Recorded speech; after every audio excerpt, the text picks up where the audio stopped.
പണ്ട് ഒരു സെൻ സന്യാസി ഉണ്ടായിരുന്നു. ഒരു ദിവസം ഒരു മനുഷ്യൻ അവനെ കാണാൻ വന്നു. സർ, എന്റെ മനസ്സ് വല്ലാതെ ആശയക്കുഴപ്പത്തിലാണ്. 500 പല ചിന്തകളും എപ്പോഴും എന്റെ മനസ്സിൽ വരുന്നുണ്ട്.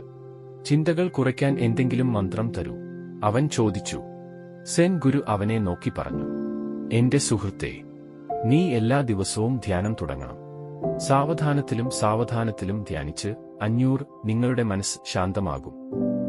ആരംഭിക്കാൻ പറഞ്ഞു. എന്നാൽ ആ വ്യക്തി പറഞ്ഞു, സർ, ദയവായി എന്നോട് ധ്യാനിക്കാൻ ആവശ്യപ്പെടരുത്. എനിക്ക് ധ്യാനിക്കാൻ കഴിയില്ല. കാരണം ഞാൻ ധ്യാനിക്കാൻ ശ്രമിച്ചാൽ കൂടുതൽ ചിന്തകൾ എന്റെ മനസ്സിൽ വരാൻ തുടങ്ങും.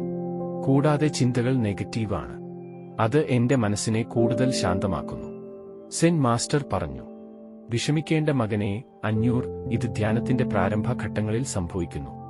എന്നാൽ സാവധാനത്തിലും ധ്യാനം ചെയ്യുന്നതിലൂടെ നിങ്ങളുടെ മനസ്സ് ശാന്തമാകാൻ തുടങ്ങും. എന്നാൽ ആ മനുഷ്യൻ പറഞ്ഞു, സാർ, ധ്യാനം എനിക്ക് അനുയോജ്യമല്ല. ദയവായി എന്റെ മനസ്സിനെ ശാന്തമാക്കാൻ പറഞ്ഞ ചില മന്ത്രങ്ങൾ തരൂ. ഈ മനുഷ്യന് ഇത് മനസ്സിലാകുന്നില്ലെന്ന് കണ്ട സെൻ മാസ്റ്റർ പറഞ്ഞു, നിങ്ങൾ നിർബന്ധിച്ചാൽ നിങ്ങളുടെ മനസ്സ് ശാന്തമാക്കാൻ ഒരു മന്ത്രം തരാം എന്ന് പറഞ്ഞു. എന്നിട്ട് അവൻ നിങ്ങളുടെ ചെവിയിൽ ഒരു മന്ത്രം മന്ത്രിച്ചു. എല്ലാ ദിവസവും നിങ്ങൾ ഒറ്റയ്ക്ക് ഇരുന്നു ഈ മന്ത്രം ചൊല്ലണം. മനുഷ്യൻ വളരെ സന്തോഷിച്ചു. നന്ദി പറഞ്ഞു മാസ്റ്റർ, ഞാൻ തീർച്ചയായും ഈ മന്ത്രം ദിവസവും ജപിക്കും. അദ്ദേഹം പോകുമ്പോൾ സെൻ മാസ്റ്റർ പറഞ്ഞു, എന്നാൽ ഈ മന്ത്രം ജപിക്കുമ്പോൾ കുരങ്ങിനെക്കുറിച്ച് ചിന്തിക്കരുത്.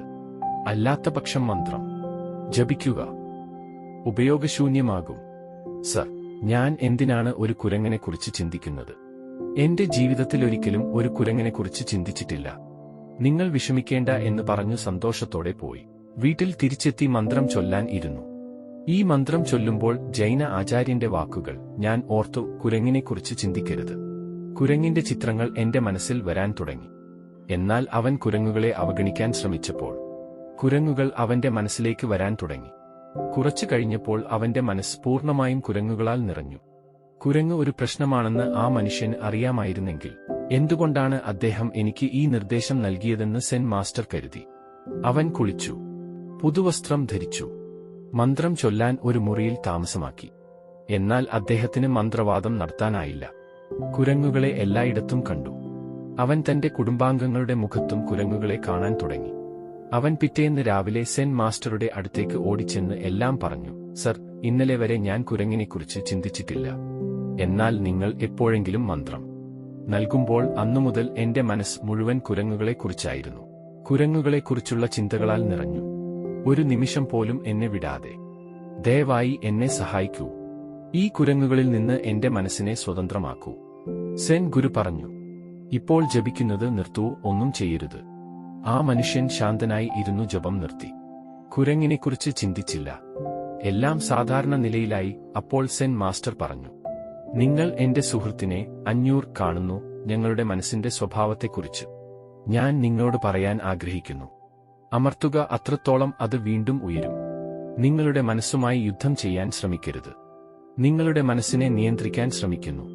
നിങ്ങൾ മനസ്സിന്റെ ചിന്തകൾ വീക്ഷിക്കാൻ തുടങ്ങിയാൽ അത് ശക്തമാകും. നിങ്ങളുടെ മനസ്സ് സ്വയമേ ശാന്തമാകുന്നത് നിങ്ങൾ കണ്ടെത്തും.